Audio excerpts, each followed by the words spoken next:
진짜 전문가들의 수익률 배틀 프로그램 주식 빅리그 시작합니다. 안녕하세요. 고은별입니다.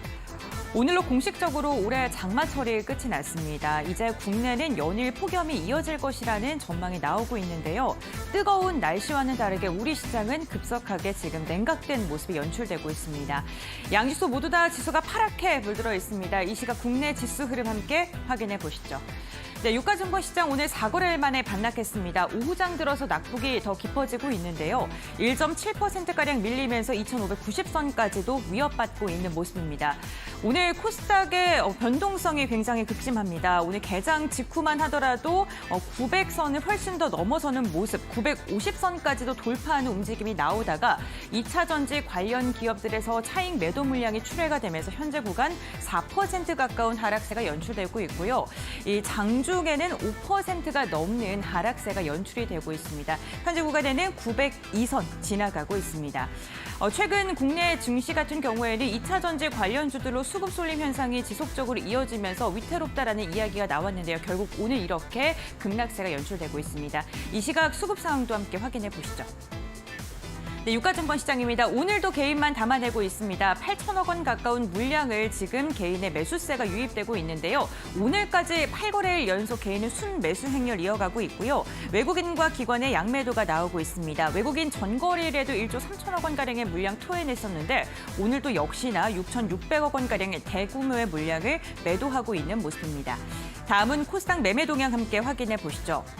네, 오늘 코스닥에서는 외국인이 강력하게 담아냅니다. 7,500억 원가량의 순매수 행렬을 보여주고 있는 외국인인데요. 전기, 전자, 그리고 금융업을 중심으로 매수를 시현하고 있습니다. 개인 같은 경우에 2천억 원이 넘는 물량을 토해내고 있고요. 기관, 현물 시장에서는 매도를 하고 있지만 선물 시장에서는 매수가 잡히고 있습니다. 오늘장 특징도 함께 확인해 보시죠.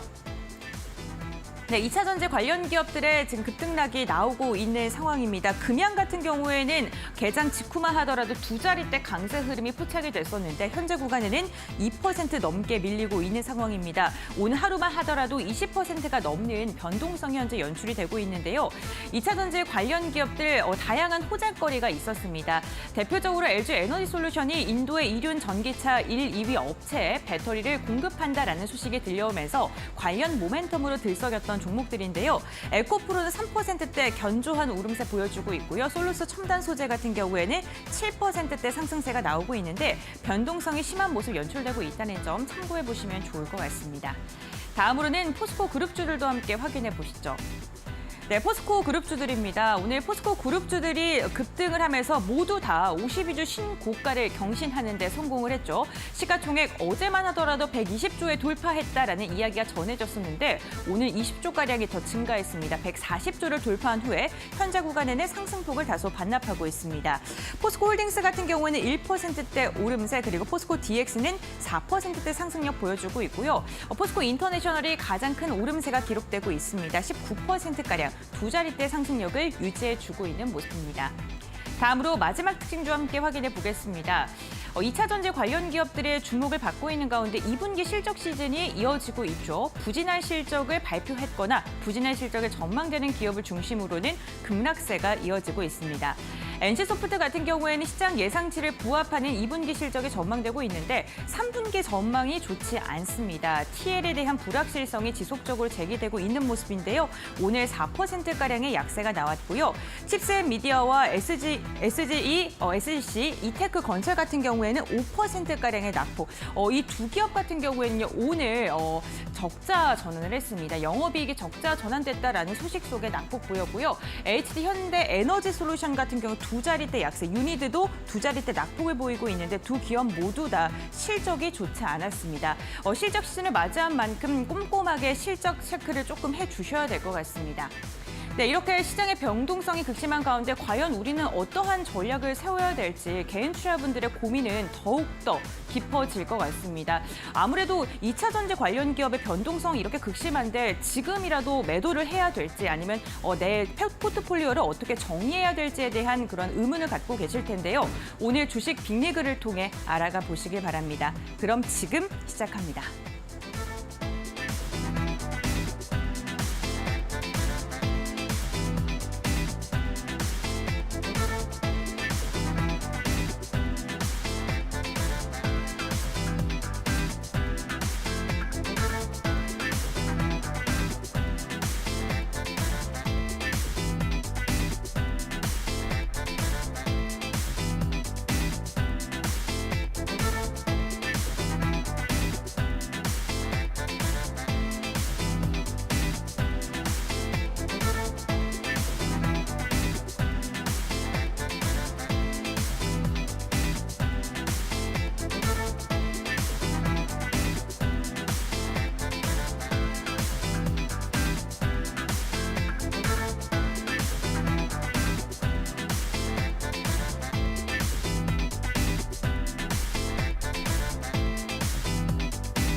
네, 주식 빅리그 리그 핫이슈 시간입니다. 오늘은 이스토리 유창희 본부장 함께합니다.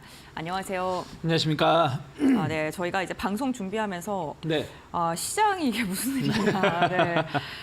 그때 저희 방송 시작하기 전에는 5%까지 밀리지 않았습니까? 네. 네, 그러면서 이게 말이 되는 시장이냐 이런 얘기를 했는데 네. 네, 본부장님 시장 좀 어떻게 보십니까? 네. 그것도 그거지만 에코프로가 그 사이에 네. 마이너스 한 10%대에서 네. 플러스 지금 2%대로 변동성이 진짜 네. 네, 한 불과 10분 만에 네. 20%가 왔다 갔다 하네요. 네. 참 시장에 대해서 뭐 솔직히 말씀드리면 네. 제가 거의 20년 이상 시장을 봐왔는데 처음 보는 것 같아요. 그러니까 무슨 말이냐면 뭐 예전에 제약바이오 시절이라든지 뭐 그 전에 닷컴 버블이라든지 그때도 이 정도까지는 아니었다라고 보고 있습니다. 그러니까 단일 섹터로만 이렇게 시장에 집중되고 또 그것이 흔들림이 주가 지수를 코스닥을 5%대 그리고 코스피도 거의 뭐 2% 이상을 흔드는 모습은 처음 본 것 같습니다. 뭐 일단은 저는 그렇게 생각을 하고 있어요. 2차 전지는 더 가겠죠. 더 간다라고 보고 있습니다만은 지금 지난주 금요일 그리고 월, 화, 수 오늘까지 너무 쏠림이 나왔다라고 보고 있어요. 그러면 매일같이 1년 300 실거래일이 1년에 한 240일이 좀 안 되는데 240일 내내 올라가면은 좋겠죠. 근데 그렇게 올라갈 수 있는 종목은 단 하나도 없습니다. 소위 작전이 있었던 종목도 그렇게 올라간 적은 없습니다. 그러면 충분히 좀 조정이 나올 수 있는 곳이고 또 하나가 변동성이 이렇게 확대된다는 것은 상당히 지금 오늘 만약에 그냥 에코프로가 아니라 포스코홀딩스 오늘 고점에 물리신 분들은 순식간에 지금 10% 마이너스 손실이세요. 13%. 그렇기 때문에 지금은 조금 조심스럽게 2차 전지를 봐야 되지 않을까 생각하고 있습니다. 네, 지금 포스코뿐만이 뭐 LS 그룹주들도 지금 두 자릿대 낙폭 보이고 있고 전반적으로 급등했던 2차 전지 관련 기업들 차익 물량 나오고 있고요. 변동성이 좀 이뤄지고 있다라고 이야기해 주셨습니다. 시장에 조금 신중하게 접근을 해 주셔야 될 때인 것 같습니다. 그럼 리그 핫이슈 시간을 통해서 오늘장 움직이는 이슈도 체크해 봐야겠죠. 지금 바로 만나보시죠. 한국 경기가 2분기 바닥을 통과해서 하반기 이후에는 완만하게 성장세가 개선될 것이라는 전망이 나왔습니다. 소비 모멘텀은 약화되겠지만 대외 여건에 힘입은 수출이 개선될 것으로 기대되기 때문인데요. 2분기 실질 국내 총생산 성장률은 0.6%로 집계된 상황. 다만 수출이 늘어서가 아닌 수출보다 수입이 줄어든 영향이었습니다. 불황형 성장 속 우리는 어떻게 대응해야 될까요? 관련 이야기 나눠보겠습니다.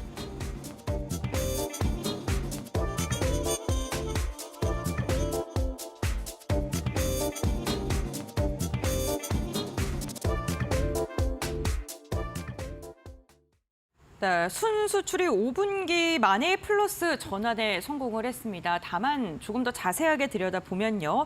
사실 수출이 증가해서가 아니라 수입이 줄어들었기 때문인데요. 관련 이야기 조금 더 자세하게 나눠보겠습니다. 네, 이거 기뻐해야 되나요? 네. 네. 뭐 이제 불황형 흑자 네. 뭐 이런 얘기를 좀 할 수 있죠. 그러니까 수입이 줄어서 흑자가 됐으니까. 네. 그런데 이게 완벽히 불황형 흑자가 아니다라고 볼 수 있는 건 뭐냐면 네.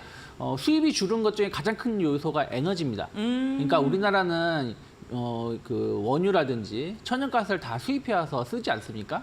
그런데 이제 어쨌든 4월 달까지만 해도 날씨가 좀 춥기 때문에 에너지 수입을 많이 할 수밖에 없는 부분들이고 또 하나가 그때까지만 해도 유가가 많이 비쌌었죠. 근데 유가가 한 4월부터 안정화를 띠면서 좀 하락세로 크게 빠졌기 때문에 동일한 양의 수입을 하더라도 유가의 하락이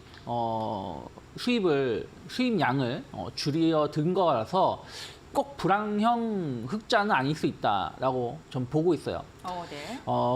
그러다 보니까 이제 증시도 한 6월 달, 뭐 최근 들어서까지도 좀 강했었다라고 보고 있는데 다만 이제 수출입 통계 매월 발표되고 또 10일 단위로 발표되는 수출입 통계는 6월 달에 우리가 흑자 진짜 한 1년 반 만인가요? 흑자를 보여줬었는데 7월 달 들어서 다시 또 약간 적자세를 좀 보여주고 있습니다.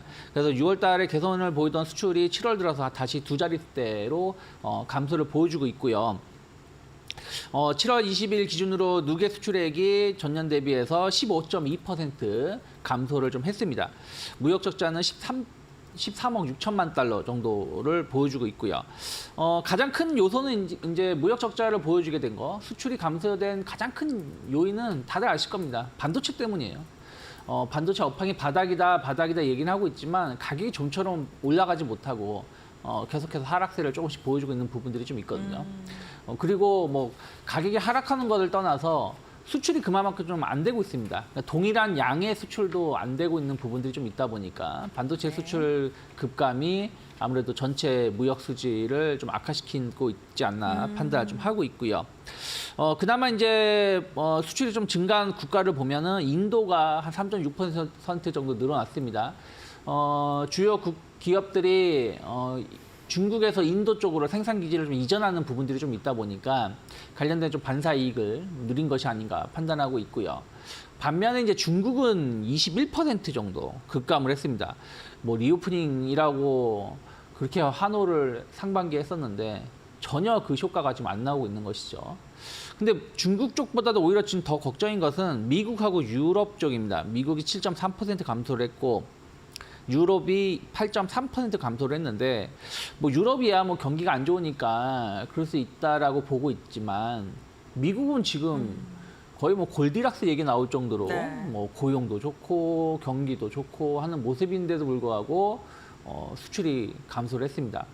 물론 이제 공급망 재편에 따라서 미국의 생산 기지가 좀 많이 이전된 부분들 또 우리나라에서 완제품이 간다라기보다는 다른 뭐 베트남이든 이런 데서 공장을 지어서 넘어가는 부분들이 좀 있어서 뭐 약간의 내용은 더 살펴봐야 되겠습니다만은 어쨌든 미국의 감소라는 부분들, 미국으로의 수출 감소는 조금 아쉬운 부분들이 있지 않나 생각을 좀 하고 있습니다.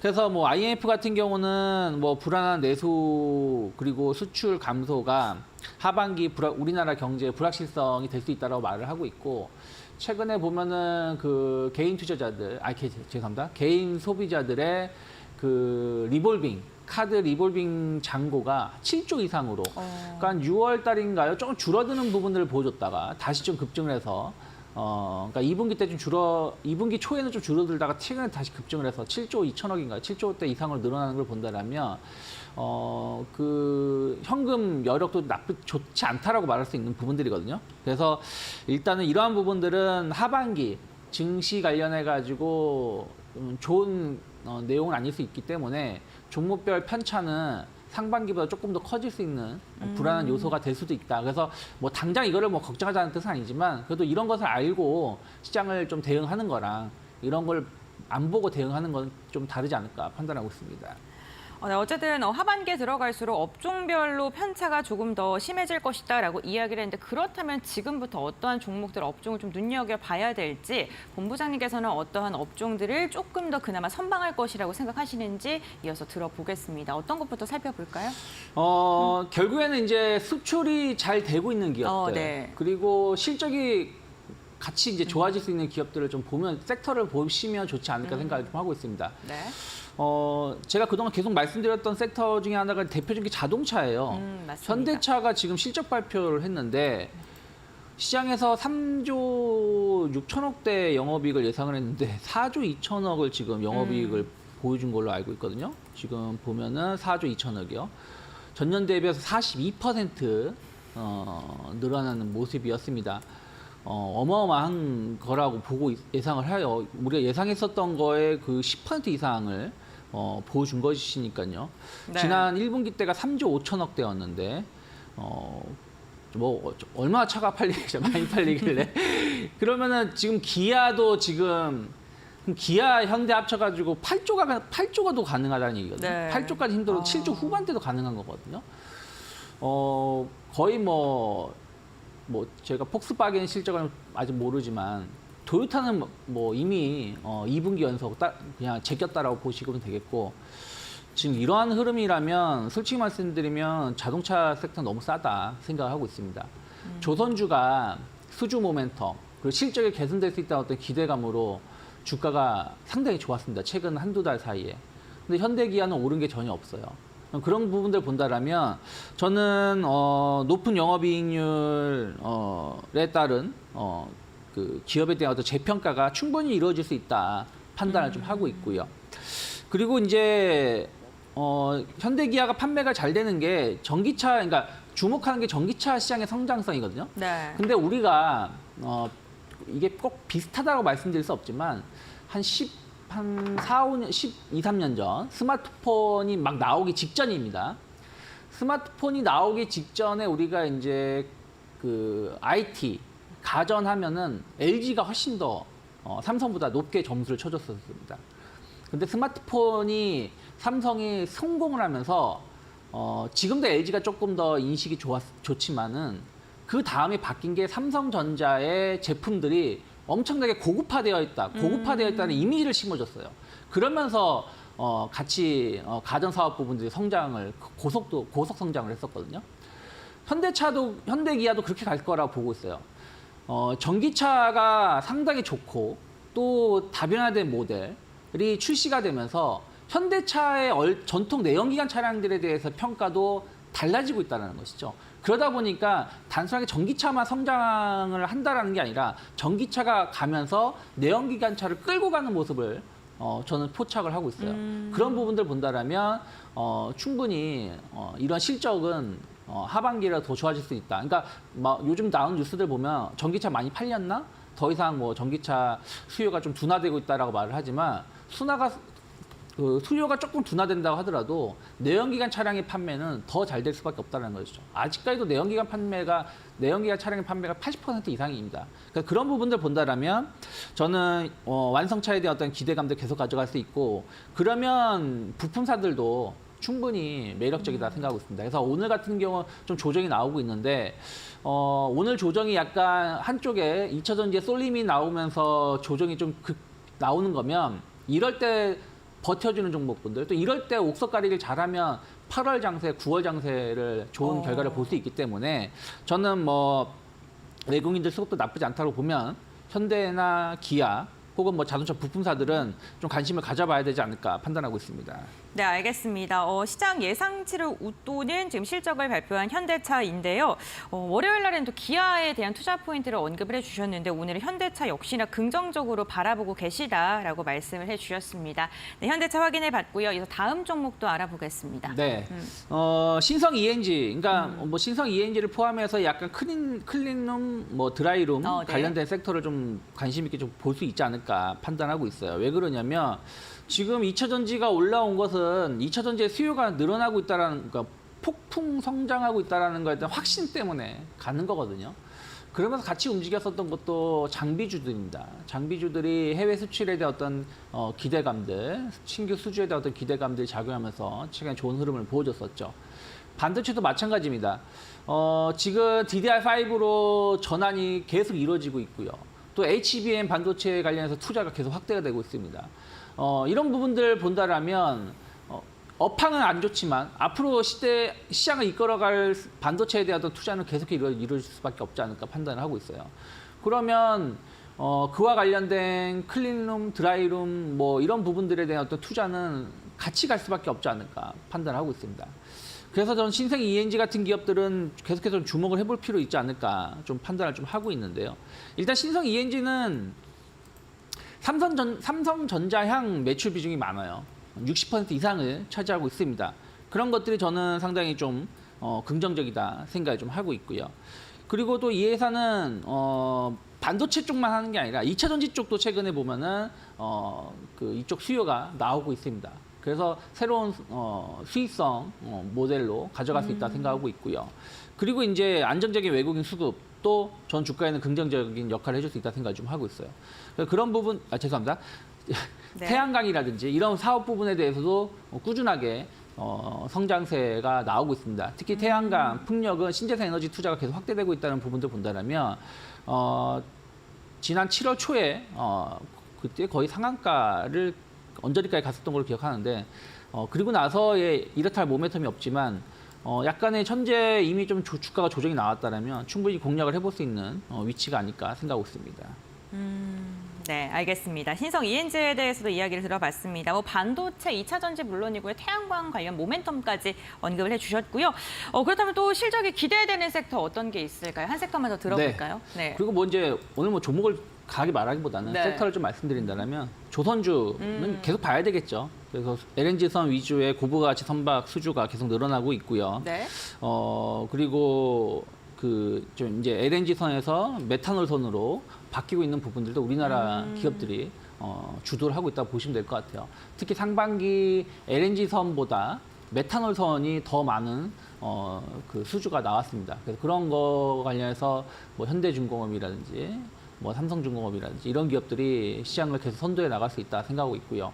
그리고 조선가도 계속 높아지고 있습니다. 지금 우리나라 조선사들이 한 3년치 이상의 수주 잔고를 확보해 놓고 있습니다. 근데 예전 같으면 수주 잔고가 높아지고 수주가 계속 나오면 막 도크를 늘리면서 규모의 경기를 시연하려고 했는데 지금은 그러지 않아요. 그냥 현재 도크를 유지하면서 수주만 더 늘리려고 하고 있는 모습을 보여주고 있습니다. 그렇기 때문에 과거와는 좀 다르지 않을까 판단하고 있고 그것이 조선가를 낮추지 않고 오히려 안정세를 좀 끼할 수 있다라고 판단하고 있습니다. 그리고 환율적인 측면이라든지 뭐 앞으로의 업황 이런 부분들 본다라면 저는 최근에 좀 조정이 좀 나왔습니다만은 이런 조정 시에 좀 조선 뭐 삼성이 됐든 하나가 됐든 뭐 현대가 됐든 뭐 한 기업 정도는 또 조선 기자재 관련된 기업들은 조금 관심 있게 볼 수 있지 않을까 판단하고 있습니다. 네, 알겠습니다. 조선주도 역시나 지속적으로 눈여겨볼 만하다라고 이야기해 주셨고 완성차 기업과 조선주 하반기까지 실적이 기대된다라고 언급을 해주셨습니다. 네, 이렇게 하반기가 또 주목해 볼 만한 업종과 섹터에 대해서 이야기를 나눠봤는데요. 다양한 종목 이야기 투자 판단의 참고 자료이고요. 투자에 대한 선택 시청자에게 있다는 점 당부의 말씀 전해드리겠습니다. 오늘 도움 말씀 드리는 이스토리의 유창희 본부장관은 여기서 마무리하도록 하겠습니다. 오늘 말씀 감사드립니다. 고맙습니다.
네, 이 종목 살까 말까 시간입니다. 오늘장 특징주 점검해 보고요. 앞으로 더 갈 수 있는 종목인지 아니면 이제는 상승을 멈출지 이에 대해 이야기를 나눠보는 시간인데요.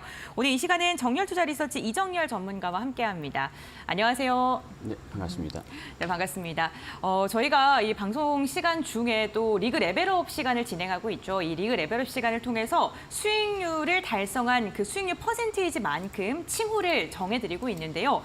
이정현 전문가가 드디어 저희 방송 처음에 중수가 되었습니다. 네, 축하드립니다. 감사합니다. 네, LNF가 두 자릿대 수익률 달성하는 데 성공하면서 네, 중수의 타이틀을 잡게 되었는데요. 축하드리고요. 네, 잠시 후에 저희 한번 중간 점검 시간까지 이어가 보도록 하겠습니다. 그럼 그 가운데서도 오늘 시장 특징주부터 먼저 점검을 해볼 텐데요. 첫 번째 종목부터 이야기 나눠보시죠. 네, 오늘의 첫 번째 종목 바로 확인해 보도록 하겠습니다. 오늘의 첫 번째 종목은 바로 이 LS 일렉트릭입니다. 내년까지도 호황기가 이어질 것이라는 전망이 나오고 있는데요. 일단 실적 자체가 굉장히 좋게 나왔습니다. 북미전력 인프라 투자 확대에 힘입어서 올해 2분기 역대 최대 실적을 달성을 했는데요. 매출액은 1조 원대 그리고 영업이익은 1,000억 원대를 넘어서면서 컨센을 상회하는 깜짝 실적 발표를 했습니다. 매출은 전년 대비는 36% 증가했고요. 영업이익은 전년 대비 75% 가까이 증가하는 모습을 보여줬습니다. 글로벌 전력 인프라 사업 호황과 맞물려서 이번에 실적도 굉장히 좋게 나오는 모습을 보여줬는데요. 특히 올해부터 시행되고 있는 이 IRA와 관련해서 세액공제를 받기 위한 국내 기업들이 미국 현지 전력 설비 투자에 나서고 있는 분위기죠. 그렇기 때문에 LS 일렉트릭의 일감 또한 늘어나면서 2분기 최대 실적을 달성한 것으로 풀이가 되고 있습니다. 또 그 외에도 여러 가지 신재생 사업과 관련돼서 지속적인 매출 반영이 일어나고 있는데요. 에너지 저장 장치인 ESS와 태양광 등이 대형 프로젝트 매출에 반영이 되면서 실적은 내년 상반기까지도 좋을 것으로 예상치는 나옵니다. 또 전력기기 매출 증대와 동남아에서의 물량 확대 그리고 판가 인상 효과로 전력기기 사업의 매출과 이익이 동시에 증가하고 있는 추세라고 하는데요. 이러한 실적에 힘입어서 우리가 같이 고를 외쳐도 될지 혹은 스톱을 가야 될지 전문가님과 확인해 보시죠. 네, 첫 번째 종목은요. LS 일렉트릭입니다. 과연 LS 일렉트릭은 더 갈 수 있을까요? 전문가님 어떻게 보십니까? 고입니까 스탑입니까? 저는 일단 실적 성장하는 기업들을 가장 좋은 기업으로 판단하고 있기 때문에 그 의견을 먼저 말씀을 드리고 싶습니다. 일단은 뭐 여러 가지 실적 기대감들 그리고 2분기 실적, 호실적도 기도록 해주기도 했는데 일단 먼저 실적을 좀 살펴보면 올해 2분기 영업이익이 한 1,049억 원 가량 수준으로 한 74% 증가됐다라고 공시가 좀 나오기도 했습니다. 매출이 1조 2천억 원 가량으로 작년 동기 대비해서 한 36% 정도 증가됐다 이렇게 나오기도 했는데 순이익이 한 730억 원 가량, 166% 가량이 증가가 됐다라고 공시가 좀 나왔었습니다. 근데 지금 실적 컨센서스를 좀 봤을 때 이 기업이 좀 고평가되어 있는지 저평가되어 있는지 이런 것들을 좀 판단을 해봐야 될 것 같은데 일단 오늘 주가가 좀 상승한 이유들을 먼저 말씀을 드리면은 조금 이제 2차 전지 관련된 그런 모멘텀들이 기대감들이 좀 반영이 되면서 주가가 좀 상승을 했던 그런 상황들이 아닌가 생각이 됩니다. 일단 실적도 그렇지만 2차 전지에 대한 그런 성장세 LS 그룹주로 좀 엮이면서 포스코 홀딩스 같은 그런 느낌으로 그룹주로 엮이면서 주가 상승 흐름들을 보여줬다라고 할 수 있을 것 같은데 LS하고 LNF하고는 합작법인 설립해서 전구체 사업에 진출한다는 그런 소식이 좀 있기도 했었죠.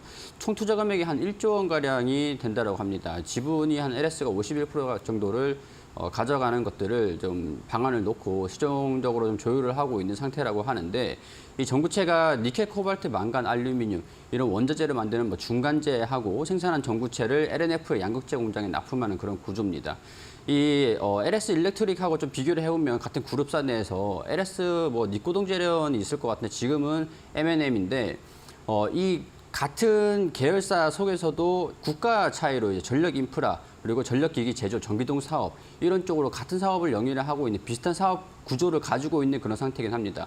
이제 일본 같은 경우는 M&M이 되긴 하겠지만 국내 같은 경우는 LS 일렉트로닉이 좀 수혜를 받지 않을까 이런 기대감들이 반영이 되면서 LS 그룹 내에서 2차전지 배터리 뭐 이런 전구체 산업 이런 것들의 수혜를 좀 받을 것이라는 기대감들이 계속 반영이 되고 있는 것 같습니다. 그리고 실적 얘기들을 좀 마저 말씀을 드리면 일단은 피크아웃 우려가 좀 있었던 상태이긴 했는데 생각보다 호황이 좀 이어질 것 같다. 뭐 이런 전망들이 좀 구체적으로 좀 나와 있는 상태인 것 같거든요. 이번 2분기 실적에서도 북미 쪽에서의 그런 실적의 증가세 그런 것들도 좀 돋보이는 상태이기도 했었고 향후에도 호황이 좀 지속될 수 있을 가능성들이 높다라는 그런 판단이 좀 되고 있는 상태인 것 같은데 오늘은 주가가 13만 7,500원까지 상승을 했다가 살짝 차익실현 매물들이 많이 나오면서 주가가 다시 원위치로 내려온 그런 상태이긴 합니다. 이미 어느 정도까지 지금 뭐 PER이 그렇게 높은 수준들도 아니고 향후의 성장성들을 봤을 때는 지금 어차피 떨어진 상황에서 좀 더 가지고 있어도 그렇게 상관없는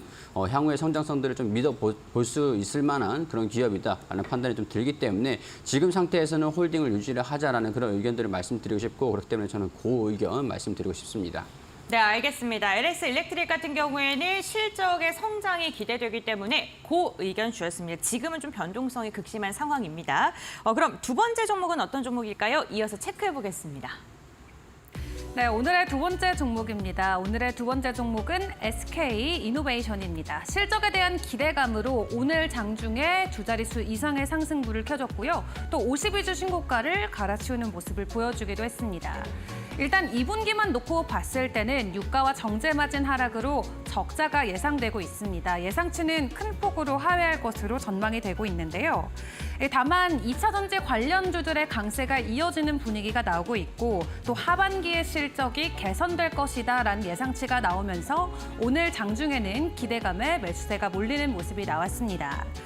이 SK 이노베이션은 앞으로 정제 마진 구조적 상승에 힘입어서 하반기에는 보다 좋은 실적이 기대가 되고 있는데요. 하반기에 중국과 인도의 정제품 수출 감소와 또 유럽 디젤 재고 상황 등에 따라서 정제 마진의 구조적 상승세가 예견되고 있는 상황입니다. 또 추가적으로 SK온이 4분기에는 영업이익이 흑자로 전환될 것이다라는 전망까지 나오면서 말 그대로 하반기에 강한 모습이 기대가 되고 있는데요. 미리 기대감으로 매수를 해도 될지 혹은 일단은 스톱을 해야 될지 전문가님과 확인해 보겠습니다.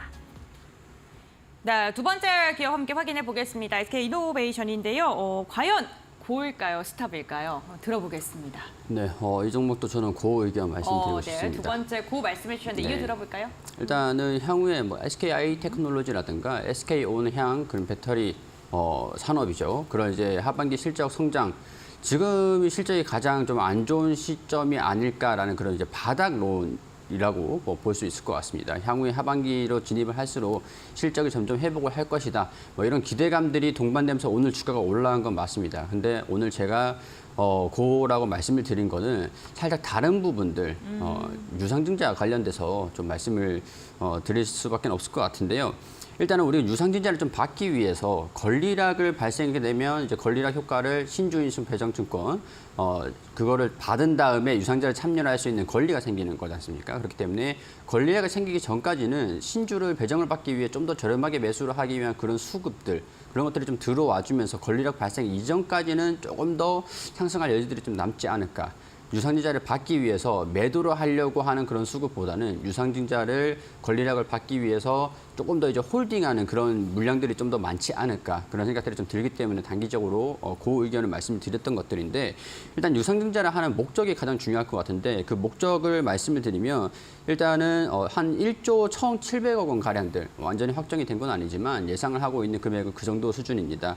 819만 주 정도를 유상증자를 진행을 한다라고 하는데 발행 가격은 지금 또 주가가 올라가고 있는 상태이기 때문에 추후에 또 올라갈 수는 있겠지만 지금 이제 공시된 걸로 봤을 때는 한 14만 3,800원 부근들 지금 이제 20만 원 부근이니까 유상증자를 좀 더 매수를 싸게 접근을 하기 위해서 권리락 효과를 좀 누리기 위해서 가지고 있는 물량들이 그렇기 때문에 좀 더 있지 않을까 그런 생각들이 좀 들고요. 이 1조 가량 이상을 이제 유상증자 자금을 조달을 해가지고 한 400억 원 가량은 수소나 이제 암모니아 이런 쪽으로 뭐 무탄소 에너지 공급 방향 쪽으로 좀 투자를 좀 진행을 한다라고 하고 한 4,100억 원 가량 이 정도 수준은 뭐 시설 자금으로 사용을 하고 배터리 그리고 뭐 그린 산업 관련 연구 개발, 인프라 확충 이런 쪽으로 사용한다고 하고 나머지 자금은 채무 상환 자금으로 사용을 한다고 합니다.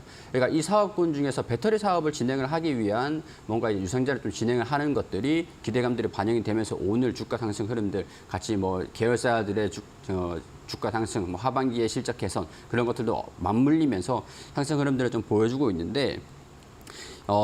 일단은 지금 현재 2분기에 대한 실적 이런 것들을 좀 간단하게 좀 짚어드리며 2분기 실적은 아무래도 정제 산업 부분들이 매출 비중이 좀 아직까지 크게 차지를 하고 있기 때문에 정제 산업이 2분기까지는 좀 좋지는 않았을 겁니다. 그렇기 때문에 2분기 실적은 예상보다 좀 컨센서스보다 하회하는 실적들이 좀 나와줄 수는 있을 것 같아요.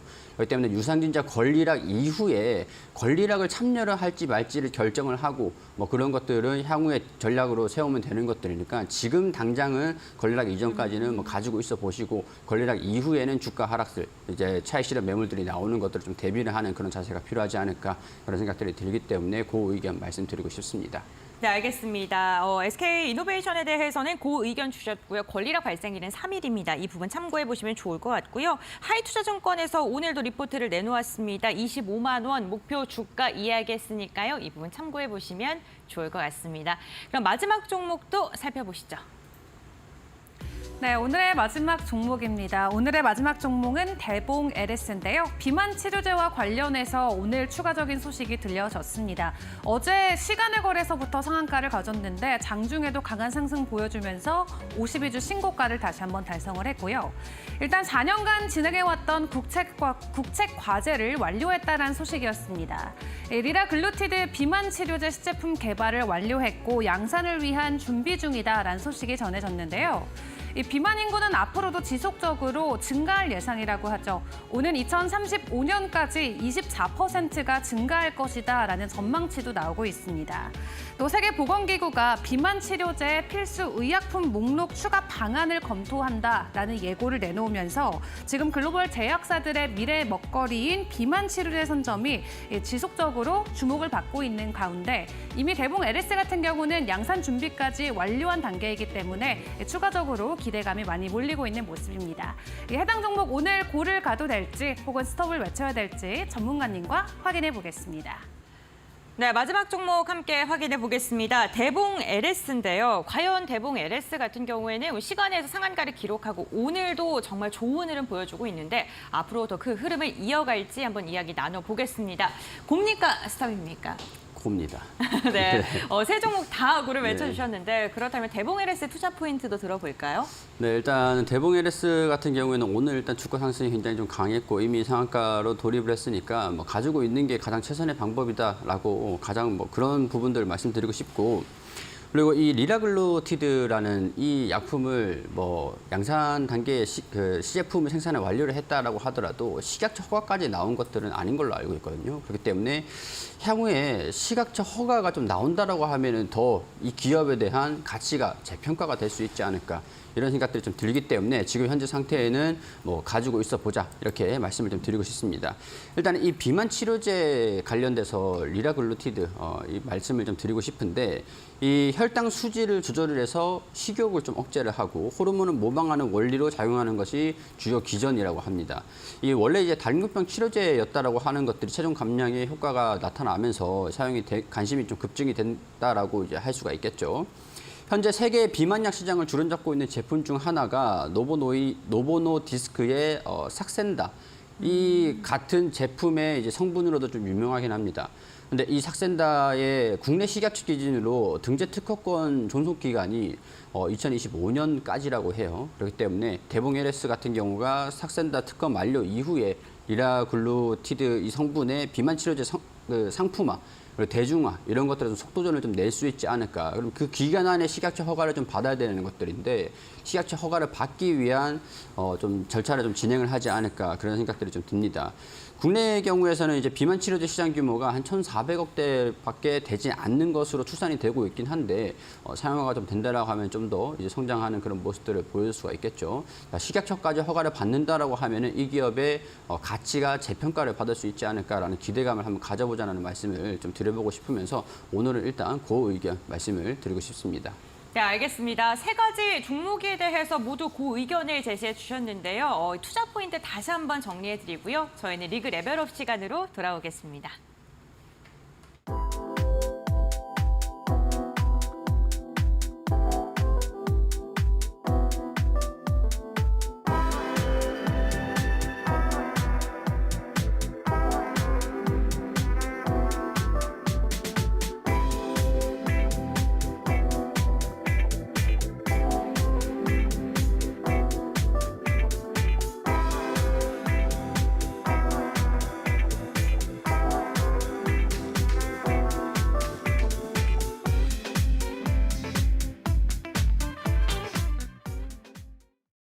네, 리그 레벨업 시간입니다. 여러분들의 계좌를 레벨업 시켜줄 수 있는 진정한 고수 전문가는 누구일까요? 전문가의 수익률에 따라서 전문가님의 칭호가 결정되게 됩니다.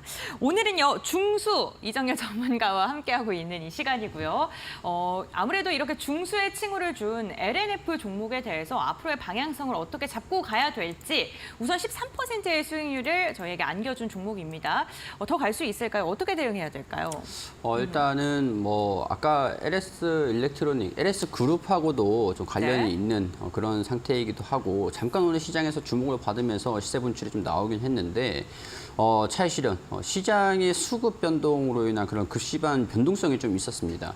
그로 인해서 주가가 좀 떨어지는 모습들을 보여주긴 했지만 그렇다라고 해도 LNF 이 기업의 가치가 변화되는 건 아닙니다. 단지 수급에 대한 영향들이고 다만 2분기 실적은 조금 낮은 상태가 될 수는 있겠지만 LNF가 지속을 하고 있는 그런 다양한 사업에 대한 노력, 설명을 드렸듯이 그런 것들이 아직은 다 주가에 반영되지 않았다라는 생각이 좀 듭니다. 그렇기 때문에 오늘 주가가 좀 조정을 받았던 것들은 또 아래 꼬리가 좀 달려 올라지면서 매수세의 흐름들이 좀 들어와주고 있는 상태이기도 하니까 일단 목표가는 당분간은 32만 원, 제가 제시를 해드렸던 32만 원 선에서 유지를 하시면 될 것 같고 34만 원, 목표가를 좀 이제 제가 제시를 32만 원을 해드렸는데 오늘 반응을 보니까 조금 더 추가 상승 흐름들을 보여줄 수 있을 것 같아서 상향을 좀 해드리고 싶은 그런 의견인데 일단은 가격은 한 34만 원 부근으로 전고점 부근까지 좀 제시를 좀 해드릴 수는 있을 것 같습니다. 34만 원 부근도 전고점을 좀 돌파를 하는 모습들을 보여준다라고 하면은 그 후에 전략은 다시 말씀을 좀 드리는 시간을 가져보도록 하고 지금은 반응이 나쁘진 않으니까 가지고 계셔보시고 목표가를 조금 더 상향한 가격으로 조금 더 욕심을 내보자 이렇게 말씀을 좀 드리고 싶습니다. 수익 내신 분들 축하드리고요. 더 좋은 결과 있었으면 좋겠습니다. 네, 좋습니다. 중수 이정열 전문가와 함께하고 있는 이 시간, 오늘 31만 8천 원까지 올라가면서 내호가만 더 올라갔으면 목표가에 도달을 했을 뻔했습니다. 그런데 앞으로 조금 더 상방을 열어두면서 34만 원까지 제시해줬다는 점 참고해보시면 좋을 것 같고요. 그렇다면 오늘의 리그 레벨업 종목은 어떤 종목 들고 오셨을지 들어보겠습니다.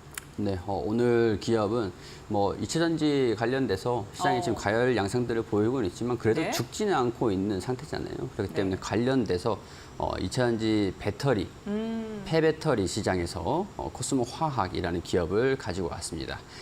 이 코스모 화학이라는 이 기업을 좀 설명을 드리면 일단 이산화 티타늄을 비롯해서 다양한 제품을 생산하는 중견 기업이라고 할 수 있겠죠. 국내 유일하게 이산화 티타늄을 생산하는 회사로 이차전지 핵심 소재인 황산 코발트를 국산화한 기업이기도 합니다. 최근 이제 코스모 화학이 미국의 K사하고 초미립자 이산화 티타늄 사업권을 인수하는 계약을 체결을 하면서 이산화 티타늄 이 산업을 좀 확대를 하고 있는데 이 입자 사이즈가 좀 작기 때문에 비표면적으로 비표 면적을 좀 높여가지고 다양한 사업 분야 다방면으로 사용되고 있는 그런 이제 물질이라고 보시면 될 것 같습니다. 이 이산화 티타늄을 초미립자로 생산할 수 있는 회사가 국내는 물론 세계적으로도 몇 군데 없기 때문에 기존 안료용 제품에 비해 50% 이상 고단가의 그런 시장이라고 할 수 있는데 고순도 이산화 티타늄은 생산업체가 몇 안 되는 고부가가치 제품이기 때문에 코스모 화학이 생산하고 있는 미국 K사에 직접 판매를 하는 방식으로 협의하고 있는 것으로 알려지고 있습니다. 이 제품 비중을 약 30%에서 90%까지 높일 계획이라고 하니까 고부가가치 제품에 판매되는 수익성 개선 이런 것들도 첫 번째 포인트로 기대를 해볼 수 있을 것 같다라고 말씀드릴 수 있을 것 같고요. 또 이차전지 양극 소재인 황산 코발트를 생산하고 있는데 최근에 폐배터리 리사이클 산업의 증설 투자 이런 것들이 이차전지 산업 소재 산업으로 확대 이런 박차를 좀 가하고 있는 상태입니다. 코발트, 리튬, 그리고 니켈 이런 것들을 추출을 해가지고 원료를 생산하는 리사이클 공장을 7월부터 본격적으로 생산하고 판매를 하고 있는 이제 본격화하고 있는 그런 상태인데 신규 산업이 이차전지 소재 산업이 대대적인 투자 확대로 가는 것과 더불어서 기존 산업의 이산화 티타늄 산업 역시 고부가가치 제품 전환으로 꾸준한 수익을 낼 수 있는 발판을 좀 마련하고 있다. 이렇게 설명을 드릴 수 있을 것 같습니다.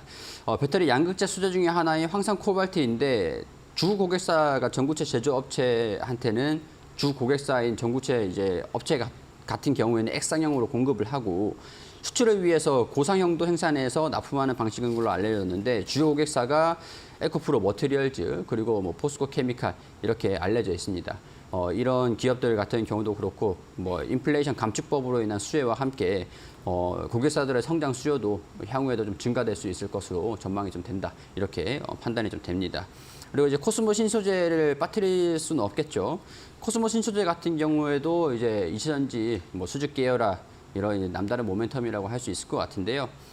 수산화 코발트에서 황산 코발트를 좀 뽑아냈듯이 폐배터리를 수골해서 이천전지 소재도 추출을 하고 폐배터리 재활용 공장에 생산된 니켈 코발트 등을 코스모 신소재로 투입되면은 이천전지 밸류체인 수직 계열화가 좀 완성이 되는 그런 상태인데 전구체는 이제 양극재 전 단계라고 보시면 될 것 같습니다. 니켈, 코발트, 망간 이런 것들을 좀 배합하면 되는 것들이기 때문에 코스모 신소재의 전구체 공장이 다시 양극재 공장으로 투입되는 구조라고 보시면 될 것 같아요. 이 삼성 SDI가 주력 협력사로 양극재를 공급해 왔던 상황들이었는데 삼성 SDI로 공급되는 그런 양극재 같은 경우는 보통 이제 배터리, 스마트폰에 탑재되는 배터리라든가 전략 저장 장치 이런 쪽으로 주로 이제 사용이 됐었던 그런 양극재였는데 이번에 새로 공시가 좀 나왔던 것들을 보면은 LG화학이랑 같이 수주 공시가 좀 나온 적이 있었습니다. 전기차 시장에서 계속 이제 급속한 그런 성장들. 여기에 따른 이제 수요가 폭증으로 인해서 서로 양사 간의 이해관계가 좀 맞았던 것 같아요. 추가적으로 수주를 받을 수 있을 가능성들도 좀 점쳐지고 있는데 당장의 LG화학에서 중추적인 역할을 수행하기는 캐파 자체가 좀 작기 때문에 좀 어려움이 좀 있을 수는 있습니다. 그렇지만 삼성 SDI의 전기차용 양극재, 방금 이제 스마트폰 배터리라든가 전략시 전장치 이런 쪽으로 사용되고 있는 양극재는 공급하고 있는데 전기차용은 아니거든요. 그렇기 때문에 삼성 SDI로 납품되는 전기차용 양극재하고 LG화학의 추가 수주까지 좀 가능성들을 거론을 하면 추후에 증설 가능성들을 좀 있지 않을까 그런 생각들이 좀 들기 때문에 폭발적인 이차전지 시장의 성장들 더불어서 폐배터리 시장의 성장도 주목을 해보자라는 이런 말씀을 드리고 싶습니다. 일단 가격을 좀 잡아드리면 일단 종가 수준까지 충분하게 여유롭게 접근하시면 될 것 같고요. 자, 목표가는 일단은 제가 제시를 해드릴 수 있는 거는 한 8만 원 부근 정도 예상을 좀 해볼 수 있을 것 같습니다. 그리고 손절가는 한 4만 4천 원 부근들 지지 구간 좀 이탈하면은 조금 리스크 관리를 하실 필요가 있을 것 같다라는 것들 설명을 드릴 수 있을 것 같습니다. 네, 알겠습니다. 오늘의 리그 레벨업 종목은요, 코스모 화학입니다. 소재 사업과 폐배터리 관련 기대감으로 앞으로의 성장성이 기대된다라고 이야기해 주셨고요. 목표가 같은 경우 8만 원 제시해 주셨고 손절가는 4만 4천 원으로 가격 밴드 제시해 주셨습니다. 가격 전략 잘 참고하셔서 시장 대응해 보시면 좋을 것 같습니다. 네, 오늘 이 리그 레벨업 시간은요, 이정열 전문가와 함께 했습니다. 도움 말씀 주신 전문가와는 여기서 마무리하도록 하겠습니다. 오늘 말씀 감사드립니다. 감사합니다.